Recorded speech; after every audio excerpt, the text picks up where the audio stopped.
Of course, more than 4 people were required to conduct an experiment of this scale. To that end, they organized a top-secret team to assist them with their research. All in all, they gathered 10 people or so. Those 10 completed their team, and they were able to begin the project. They named it the Nornery Project. The purpose of the experiment was to research the prospect of controlling a human mind through sheer will. The vessel, I suppose you could say, for this control was the morphogenic field. Why did the glycerin suddenly begin to crystallize? Why did the crystal structure of EDT undergo a sudden change? Why did the rats improve their puzzle-solving skills with each generation? Experiments with humans produced the same results. The more people who knew the answer to a question, the more people there were who could answer correctly without having seen the problem before. Why? How? The answer is that the shape of the answer has been stored in a field invisible to the naked eye. And through that field, the resonant event transmits information related to that answer. That's essentially the idea behind the morphogenic fields. But that's just a theory. Can't bring yourself to believe it? Let's say someone killed another person because the devil told them to do it. Whether the devil exists or not has no relevance to the murderer. They believe the devil exists. Whether or not he does is immaterial. So what matters here is that Hangao believed in the morphogenic field. Snake nodded. But I still don't get it. You said they wanted to figure out how to control people. Right? That is what you were saying? Yes. So how are they going to do that with a morphogenic field? I'll keep it simple. Let's suppose 10,000 people have solved a certain problem. The chance of you knowing that answer, even if no one has told you, will go up. Let's have another example, shall we? Say 1 million people were to do a handstand right now. Tomorrow, the chances of you doing a handstand would be higher, even if you had heard nothing of this hypothetical mass handstanding. Mankind's thought process and actions are all part of a resonant event. All of the resonant events encoded in the fields are projected onto you. Of course, this assumes you believe in this theory. Do you follow so far? Yeah. But let's say, hypothetically, that there was a person who had the same effect as those millions of people. What would happen? If that one person were to do a handstand, other people would find themselves wanting to do handstands as well. Can you imagine what a person with powers like that would be able to do? Come on, there's no way. I'm not done. Imagine another scenario. Imagine another person. This is an ordinary person. Let's say he does a handstand. What if there was someone who could grab the resonant event he created by doing that and use it to make other people do handstands? What would happen then? A person who has the power to write to the field and someone who can read from the same, you could think of them as the writer and the reader, or the transmitter and the receiver. What would the world be like if there were people with abilities like these? Junpei thought about it for a moment. So the transmitter's resonant event can be transmitted through the field and sent to the receiver. And then the transmitter can control the receiver however they wish. That's what you're saying, right? Yes, close enough, at least. Come on, that's just crazy. Well, if you want to prove that, then you'll have to test it first. At least, that was how they thought. That was why they decided to do their experiment. That was how the Nornery project began. Snake suddenly looked very serious. Junpei, have you ever heard of the Garnsfeld experiment? Junpei nodded.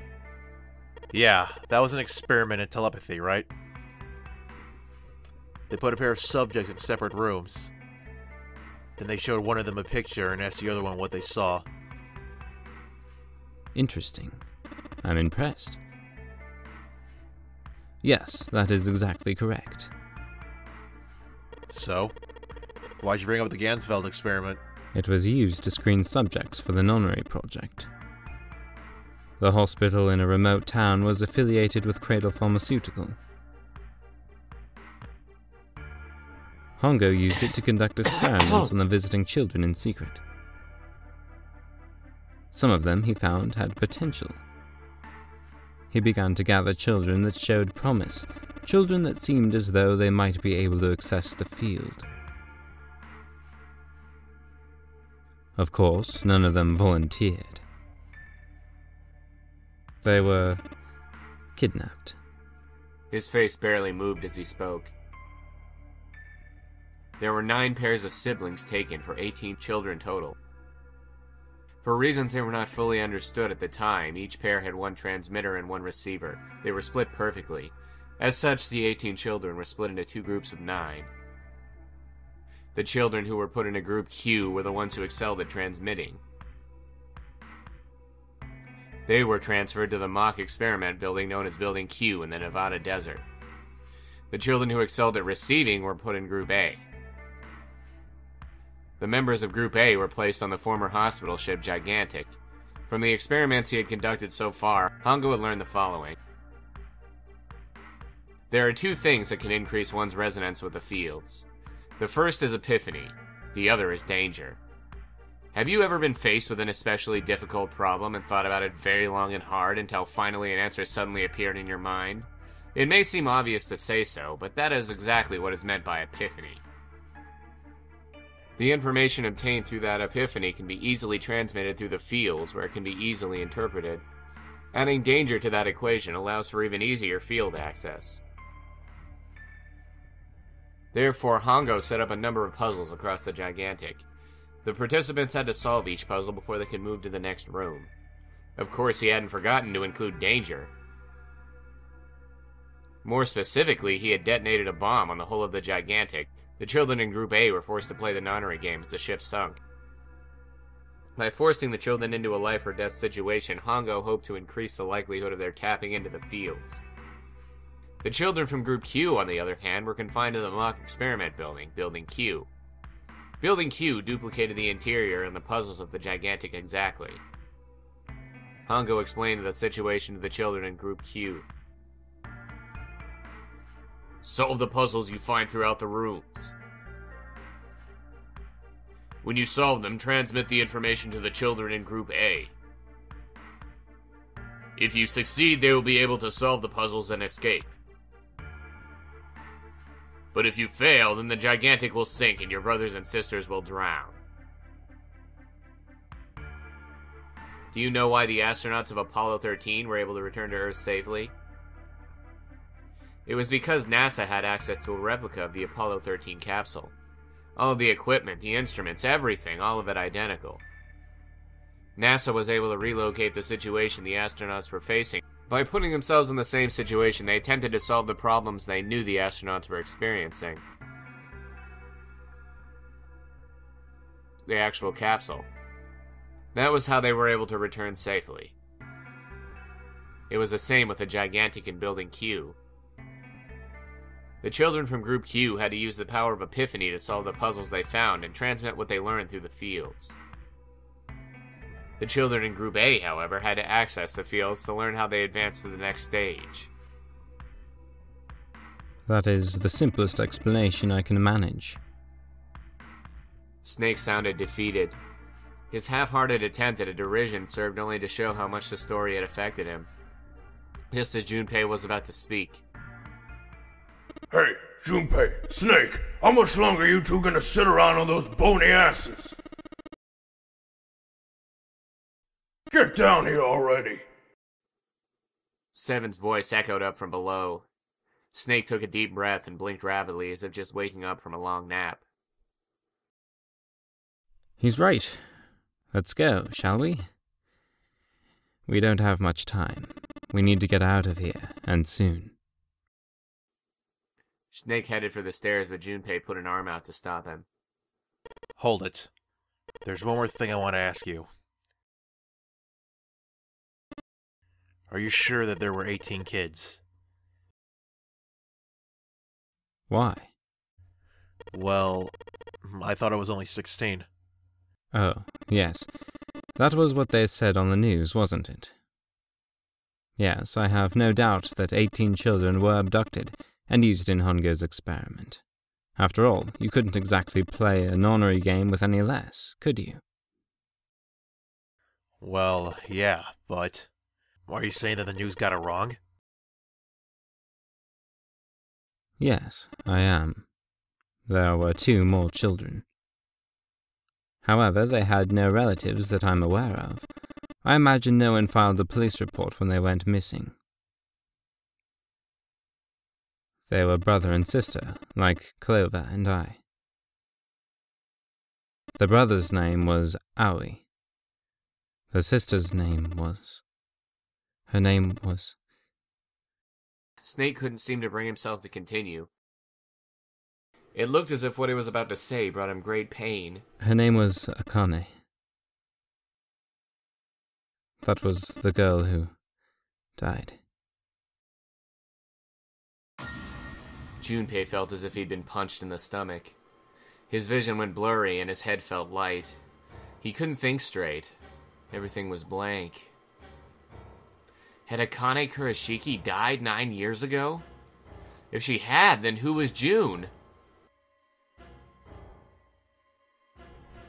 No, that was impossible. It couldn't be true. Akane wasn't an uncommon name. If Snake had known her last name, then that would have been a different matter entirely. So they shared a name. There were many other people who did as well. It meant nothing.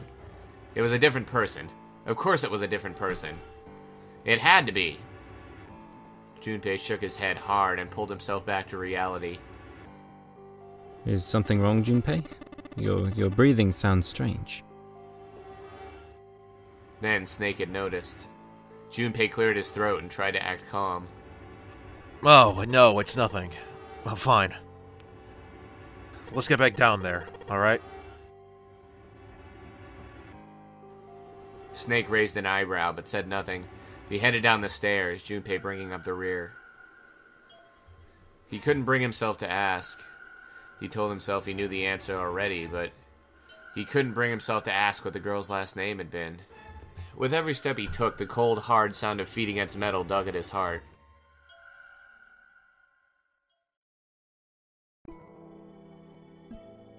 And we're back down here again, guys. Wow, what a revelation. Let's go get that Sheldrake book, finally. Shall we? Or can we? Sheldrake. This is it. This is what the shadow picture was pointing to. But didn't it say 5 at the end of the shadow picture? Yes. I think we need the 5th volume. Well, would you look at that? There's a big red button behind this book. I guess we should press this button. Please do.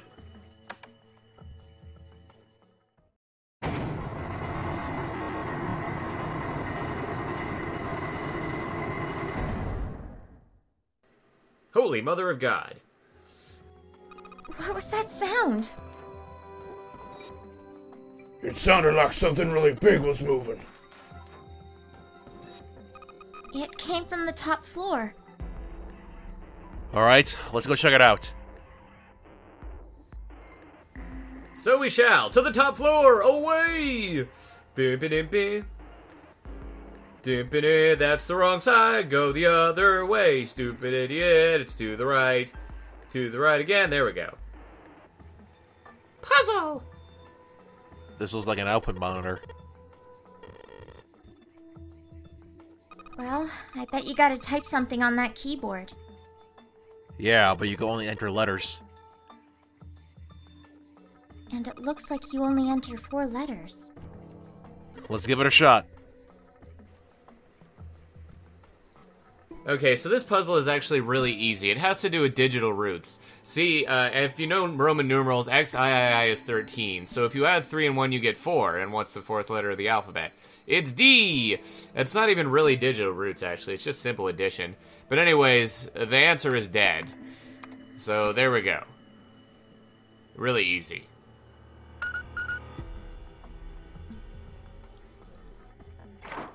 Hey! You did it, Junpei! It's unlocked now! Good job, Junpei. Whoa there, don't get too excited. The password was dead, remember? Just makes me think whatever's waiting for us isn't good. So what? Jeez, you're such an old lady. Can't be worrying about stuff like that. I mean, come on. We got it to unlock, didn't we? Let's go! Hurry up! Yay, to the final room! Yes, final room, final room, final room. Alright, Handle. It's time we got this over with.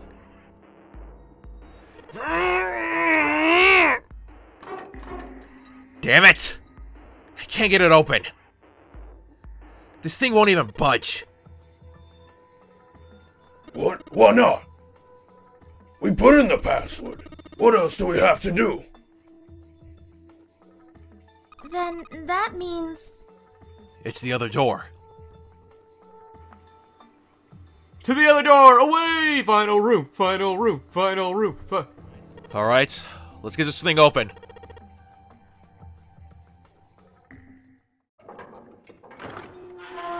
Yay! Second to last you found it of the entire game.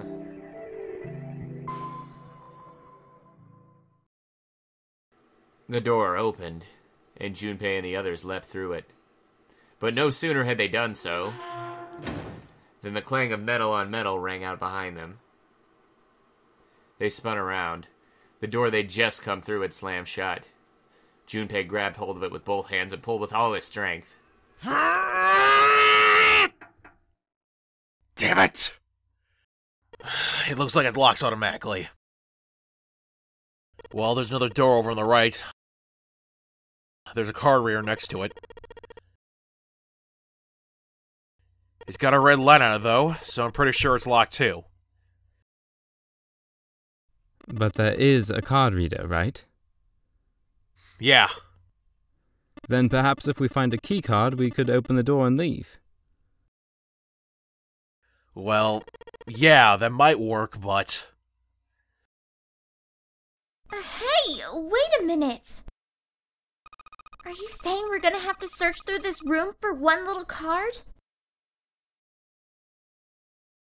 Oh, man. They took a second look at the room they'd found themselves in.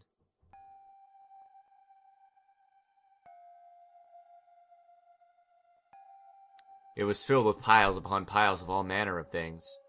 The only word that could describe it was chaotic. It was like a tornado had passed through, followed by a giant who had pecked up and shaken the entire room a few times. Junpei's heart fell. Clover and Seven looked as though they were about to cry. Well, we can sit down and wait to die, if that's what you'd prefer. I rather doubt that, however, so it would be wise to start looking. We haven't much time. Let's find that key card. Oh, and the Neptune key as well. We won't be able to get through the hallway without it.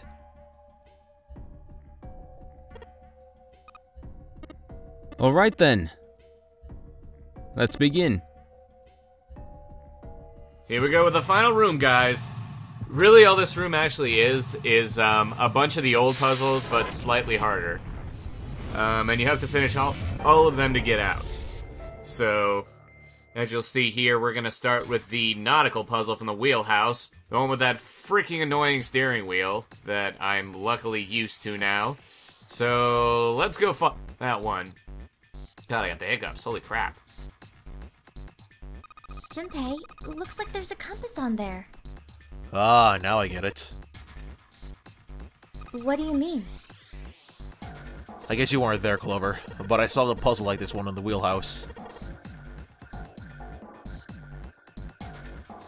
I think I just need to do the same thing here. The same thing? I just need to match the directions of the compass with the routes on the map. I used the steering wheel in the wheelhouse, but this time I think I'm going to use the wheel attached to the side here. What are the routes? I don't know. What the hell? Well, I'll just give it a shot. If it doesn't work, then I'll look for some clues. Okay, let's get started. And, went back and found the map, and now we're doing this again. You didn't need to see all that, trust me. Yay! You did it, Junpei! Good boy! Who's a good boy? Dot! Knock it off! Hey, we don't have time for screwing around right now. Check out the right side of the monitor. It just kind of slid open and something came out. Oh. Yeah. I heard a noise too. You know that big box in the hall by the exit? I think it made a noise. Like something unlocking, you know? A noise, huh? Let's go check it out. Noise time. Hey, I got an emblem. You need all of those to enable to advance this part. So. Where's that thing that made that noise? God dang it. It's gonna be here somewhere. There are piles of crap everywhere. Man, this place is a mess. So messy.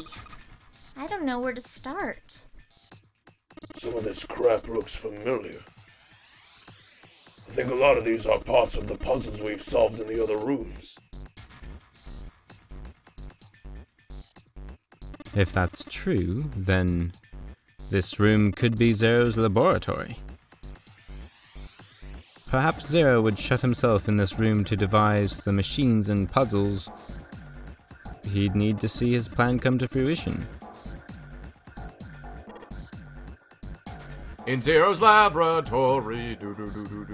God, I miss Dexter's lab. I barely even remember how the theme song goes. Ah, dang it. Alright, now. What is this? The metal shutter looks pretty sturdy. It's framed with black and yellow warning stripes. Alright, let's open it. Oh, holy shit. That is pretty damn creepy. There's a coffin in there. A coffin. A coffin. Oh man, does Seventh think? Yeah, he's all pale. He's thinking the same thing I am. No way. Would it be?